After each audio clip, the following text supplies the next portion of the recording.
Hindi aksidente na mapapanood mo ang video na ito. Hindi nagkataon lamang na mapapanood mo ang video na ito.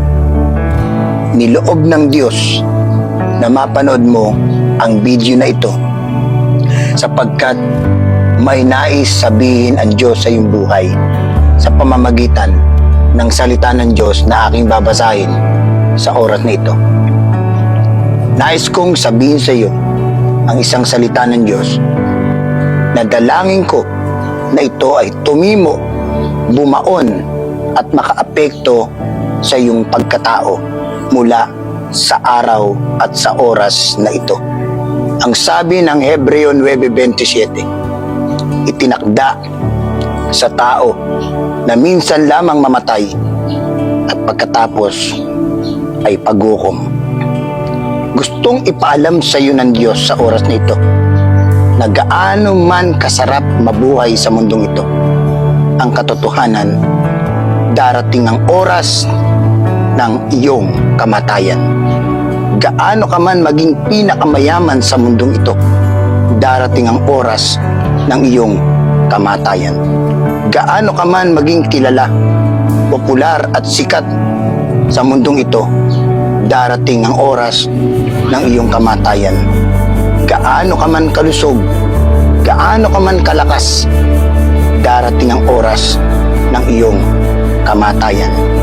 Hindi natin mapipigilan ang kamatayan natin, katulad ng pagpigil sa hangin na hindi natin kayang gawin.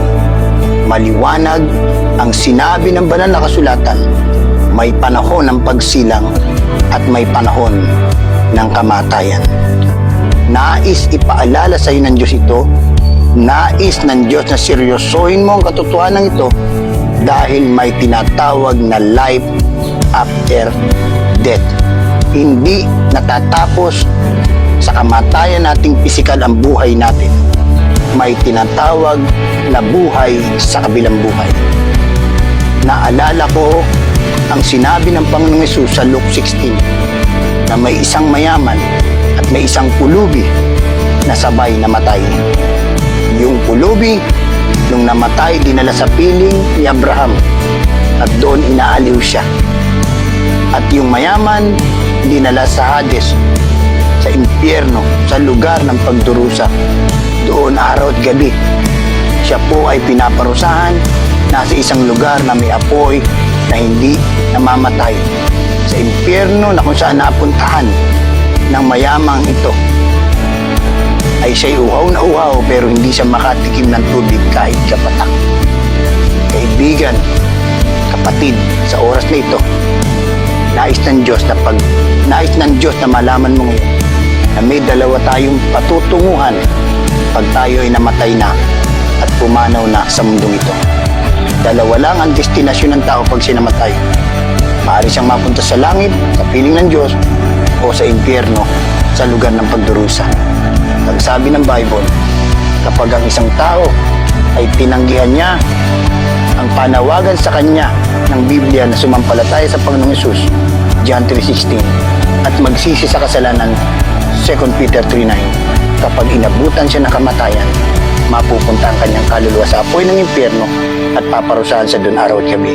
Subalit kapag tinanggap mo ang alok ng Panginoon na sumampalataya kay Jesus bilang iyong sariling Panginoon tagapagligtas at totoo kang tumalikod sa iyong kasalanan, ikaw ay papatawarin, lilinisin ni Jesus at bibigyan ka ng buhay na walang hanggan. Kaya kaibigan, kapatid, huwag mo nang sayangin ang oras na ito. Kung alam mo na mumuhay ka ngayon sa kasalanan, ngayon ka na tumalikod sa iyong kasalanan, ngayon ka na magsuko ng buhay kay Jesus, sapagkat hindi mo alam, baka sa susunod na minuto, sa susunod na oras, sa susunod na araw, baka bawian ka na ng buhay. Kaya may sabi ang Biblia, ngayon na ang araw ng kaligtasan mo, dahil baka ang bukas ay hindi na darating, sapagkat ang buhay ay maiksi lamang. Mahal ka ng Diyos, kaya nais ng Diyos malaman mo ito. Dalangin ko, makilala mo si Jesus.